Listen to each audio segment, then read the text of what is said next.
Hello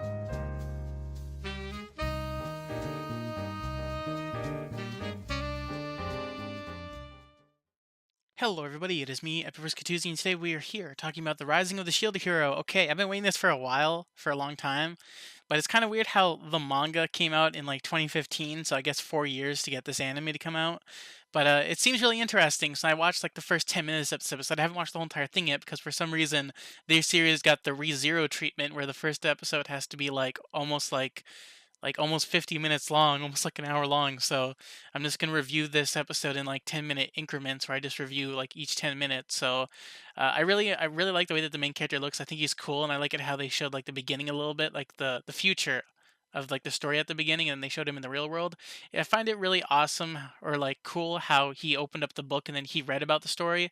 I don't know if that's going to be the same for like the other three heroes because it seems like they might have just got randomly summoned there because he seems to be the only one that knows about the book. So maybe he's a special case since he is the main character. Because when he was reading the book, he was able to read each of the information on each of the characters instead of himself because that history wasn't born yet. Maybe that's why like the king and like all the other people in this nation for some reason don't like the shield hero. Maybe he's like supposed to be a bad guy or something. Because that seems really odd how they were talking about the heroes that were being summoned, and then everyone was like blind, like not talking to him. Even the king wasn't talking to him. For some reason, people weren't liking him. So maybe it's because he has no history. Because he was reading the book, like his history, I guess, is his own, but the others had history. Because I was thinking that maybe each of the heroes, maybe when they opened up the book and read it, maybe like they only saw like theirs and not other ones if they did read the books also. Maybe they might mention that, or maybe they might not, but it just seemed weird how that worked. I'm really wondering what each of their powers are going to be. I don't even know if it's even going to be shown in the first episode, but it's weird how it's a spear, a sword, a shield, and a bow and arrow. So I'm wondering how that's going to work. I also find it really cool how they were mentioning like the game mechanics, how he looked in the corner and then he was able to like open up like a menu. That menu reminded me of like Alicization right now in Sword Art Online, so that seemed kind of cool how they're able to look at their stats and stuff in like a main menu, but instead of drawing an S, they just focus in a corner. But it's like at how nobody noticed it but the sword guy. But it's weird how when I was looking through the information on like when I was, of the other characters, especially the character in the promos, like the girl character, like apparently she's a hero, but she didn't get summoned with them. So maybe other heroes were summoned in the past, or maybe more heroes are going to get summoned in this episode, or maybe in the future episodes. So I'm wondering how that's going to work out. So I can't wait to see what happens to the main character in this, because in the promos, it seems like a bad thing happens to him. So I'm wondering what's going to happen there. But yeah, those are my overall thoughts for the first 10 minutes. I really enjoyed the main character and the way his life and how he thinks more than all the other characters. It is really weird how the other three are really confident, but he's like actually like trying to be like normal in this situation. So yeah, I'll be back in a few minutes to review the rest of this. Okay, I am back. Now, that was pretty funny. After the 10-minute mark, after they were all in the room together, like all the heroes, it was weird how all of them found out that they were all from different versions of Japan. Now, I didn't even think that. Like even in my head, I was thinking like the creator of this like probably came from a light novel. Probably maybe it was just manga. I think there was a light novel. It's weird how the creator knew that people would think that because I thought that each of the heroes would be from different eras because of the way that they looked and because of the way that they didn't know like each other's like surroundings, but then we found out that they were all from different versions of regular normal average Japan, but they all have different timelines, but all the timelines are similar but with different people, so same events happen but just a little bit differently. I found that that's kind of cool how the series actually goes that in depth with how that works. But since I didn't like skip the promos and I wasn't trying to like shield myself from gaining information about the series, I already know what goes on with this red-haired girl, like sort of. Like I haven't watched the episode yet, so I don't know all of like the details, but I know that the red-haired girl is bad news until I see what she actually does. Or maybe I think she must be the one that spread like all of the news about the shield hero being like a loser and stuff like that. But it seems like because you saw him in the opening and you saw like he probably becomes like it's called the Rising of the Shield Hero, so maybe he like fixes his name throughout the series. But then I guess like instead of like I thought that all the heroes would be on the same team, but then we found out that because of their weapons, they're not allowed to like be in the same party, so they had to like choose parties. And then we had the king like had people like you would think that the heroes would choose their party members, but then when they were all in the king's throne room, instead of them choosing the party members choose the heroes. And because of the rumors, every single one of like the I think it was like four people for each hero, or like three, yeah, four people for each hero, but then all of them chose the other three except for him. And then he was just like, "What the hell, man?" He's like how the three of them are very formal with the king, but he's the only one that's very lax. But that makes sense since he's like the like leaning otaku like mastermind. You even saw it in his room how he had like mangas. He had the manga bookcase, and then I like it how she's like showing him around, and then she took him to the weapon shop, and I saw that guy when I was looking on like the character list. I did see this guy, the bald guy. So I think that he's probably going to be a recurring character throughout the season, so that seems kind of cool. But it's kind of weird how he can't wield any other weapon but the shield. That basically means that he's just the support hero, unless he can kill people with the shield, or maybe he can shoot lasers out of it. Maybe I have no idea what I'm going to expect, but he can't hold on to swords. It would have been cool if he was able to use swords. Like maybe like he's the only hero that can use multiple weapons, or maybe the other heroes can use multiple weapons, but it seems like the other three had it seems like they seem very like they make the viewer theme seem like the other ones are like super like overpowered and seem like they're going to be on the good run. But then of course in order to make the series interesting, I guess we're going to be with the odd one out with this guy, with him being like the shield hero, because he's going to have a lot more interesting stuff going on. So I guess that's it. But it was cool seeing how like the blacksmith like had like an eye thing I think I've seen that in other series before, where he was like doing like an appraisal thing and looking at what the shield has, and then he saw that there was power in it. So I'm wondering what the shield's going to be like. I wonder if we're even going to figure that out in this episode. But yeah, I'll be back in a few minutes to review the rest of this episode. Okay, I am back. Well, things have escalated a lot because he is being blamed by the red-haired girl. I was wondering how she was gonna do it, but she was being seductive like the whole entire time, trying to seduce him a lot.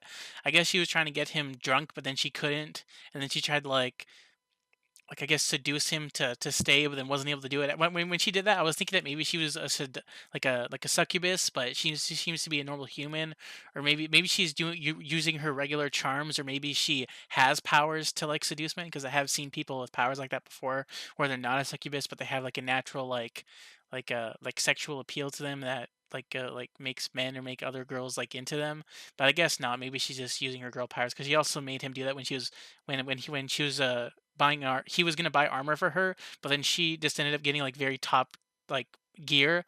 But I'm pretty sure that if she left to maybe try to join the other heroes, maybe they wouldn't do it because like she cheated.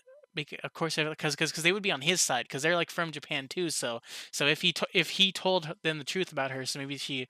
I'm wondering where that's gonna happen, because it seems like I wonder what she blamed him for, because like was it for stealing? Maybe it was like she like lied about it, because like she is a trusted hero, so maybe she lied about him.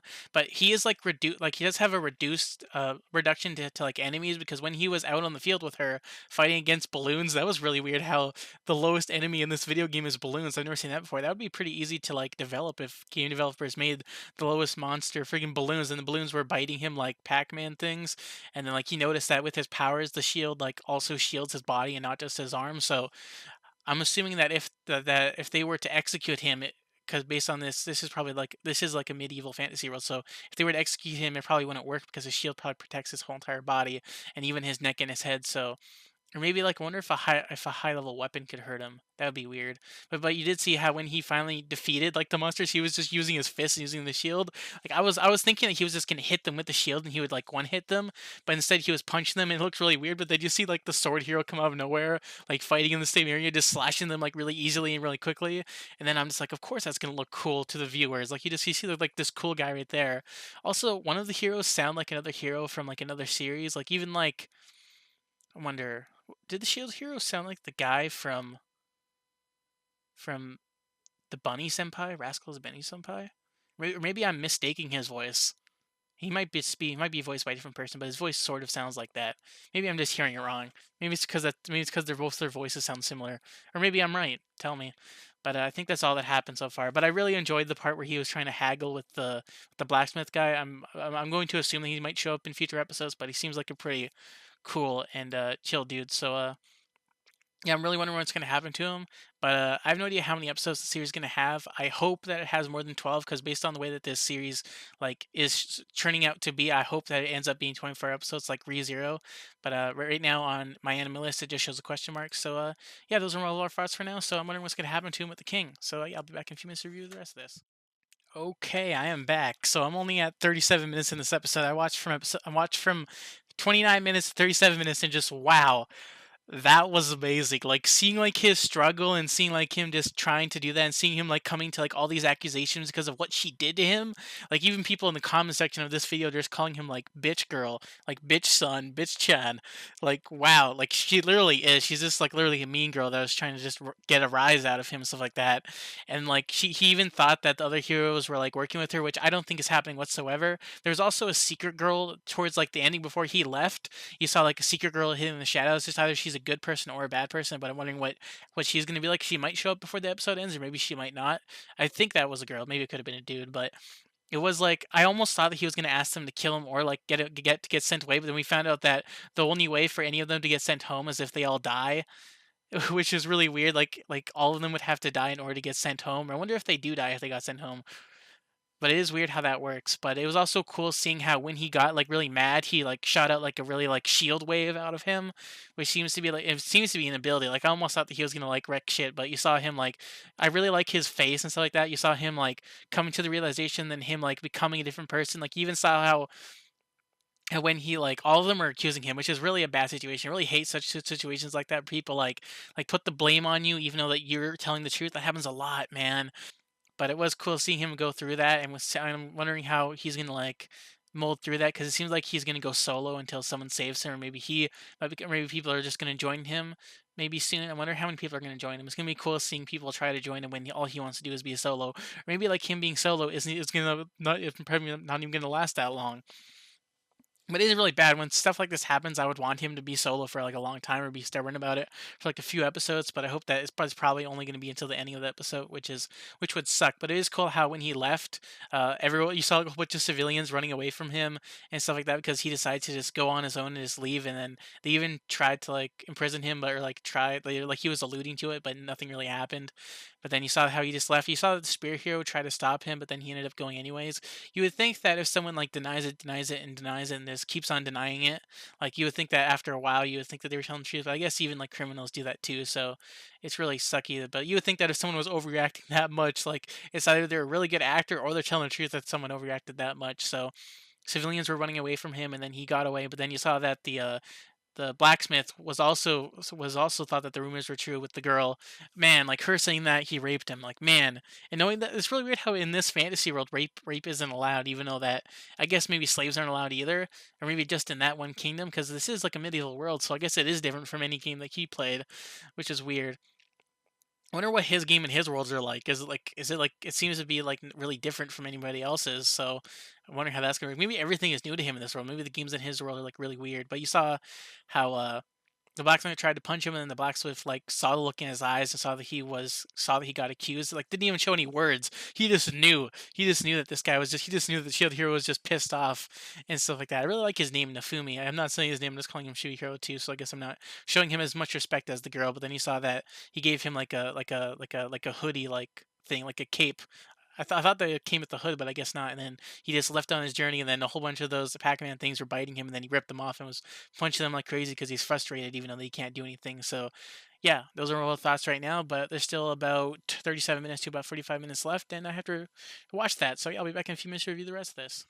Okay. Wow. The story just got way more interesting. Like when that guy showed up, that guy with the glasses looking like a little tiny midget Eggman, the story just got way more interesting to me. Especially him having like a carnival styled slave market. Just in my last part of the review, like a few minutes ago, I said, is there slaves in this world? And we found out that there are slaves, but there's no human slaves. Maybe they're like really like small chances of human slaves, but then we have demi-human slaves, half human, half monster slash half animals, and we also have full monsters, which I guess are still like normal, not fully monster, just demi-humans that go full monster instead of half monster. And then we got to meet the second main character of the story at the very ending of the episode. But it was cool seeing how he was like leveling up in the forest, and you saw like I guess like the other heroes are getting stronger faster. But then you also saw how he started to get the hang of it, and he like grabbed a leaf and put a leaf in it, and then he could change the leaf into. He could change his shield into a leaf shield, which seemed really cool. It sort of reminded me of Legend of Zelda, kind of how that sort of story works. I'm pretty sure that's how it works with Legend of Zelda. Maybe because he has different like forms. Like he can have like his blue suit, his red suit, yeah, like water suit, fire suit, his green suit. his normal suit. I'm thinking that's a leaf suit for some reason. But it was cool seeing him just going around and him having like that look to him, that like defined look that you saw at the beginning of the episode. Like his state of mind is just completely just clear almost, with him just like knowing people, just him doing his things his own way. He doesn't want to trust anybody ever again. No wonder he said yes to the slave market. Just like he just knows that he just wants to do everything just his own way. Like he changed so much after being betrayed. He's like basically like almost the same person, but he's just like a warped version of his original self, which seems really cool and awesome. It's like total main character status. What's his personality changed once he had that affect him. But it was cool seeing how he paid back the blacksmith. Like he just left money there and then left. I like it how he was haggling people using like he put like attaching to him, like those balloon monsters attached to him, and then like he went up to like a guy that was set like buying like the scraps of them, like those paper things. Then he put like the guy that was selling it into his body and then asked him to sell him much of money, and then he did, and then he found out that with his leaf shield he's able to refine like certain flowers and stuff like that and make them like a very refined and pure form. And then he went to like a flower shop and then sold them for like loads of money. Like he got so much money like when he sold that. I like it how like I guess maybe in the dark the guy didn't see that he was a shield hero. Maybe it's because of like how valuable it was that he didn't even care that he was a shield hero anymore. And then he just bought it anyways. But he got so much money. And then when he was in a bar eating food with all the money that he's obtained, and then like he a bunch of like drunk guys or a bunch of like I guess like heathens came up to him and then were saying that they would join his party because they think that he's still the weak guy that he used to be. But then no, like they soon found out that he wasn't like that. So then he said that they could join, and then as they were walking in a deep dark alley, they said for him to give him all of his money, but then he said no, and then they tried to attack him. Then he was beating them up, and then they tried to knife him. But then he that was really fast reflexes. He like dodged it with his shield, and then the shield like bounced him back, and they made him fly away. And then they all started getting scared and running away, finding out that he does have powers. Like you would think that that you would have to know that he has powers. Like they were just being stupid, just like leeches off the side of the road. But then he ended up walking away and then meeting the Eggman looking guy. They went to a slave market, saw all the monsters, and he found the second main character, which is what's her name again? Like Ratphilia or something like that. Yeah, Raftalia. Raftalia. Is she half human, half rat? Maybe half mouse, half cat. It is really round ears. Maybe half bear. It did say Raphophilia, so I think it's a rat girl. Maybe it's not. Maybe it's a mouse girl. Maybe it's something entirely different. Maybe someone might say different animal in the comment section of this video. But it was cool seeing that. This story seems really cool. I really enjoyed the main character, and I really was gonna see like how he's gonna be with this main character, because it seemed like at the beginning of the episode, it seems like she turns into a sweet girl after being in a party with him, and then like she was bouncing a ball around and stuff like that. So I guess it's just gonna be them for now until we see later. But I hope that this is 24 episodes. I really hope it is. Maybe someone might clarify in the comments. But yeah, I really enjoyed this series. I can't wait until the second episode next week. But yeah, really awesome. So yeah, I can't wait until next week. So yeah, if you've enjoyed this review slash my thoughts and my discussion on this episode, then leave a like. If you didn't like this at all, then leave a dislike. And yeah, I'll see you guys in the next video. And bye. See you later.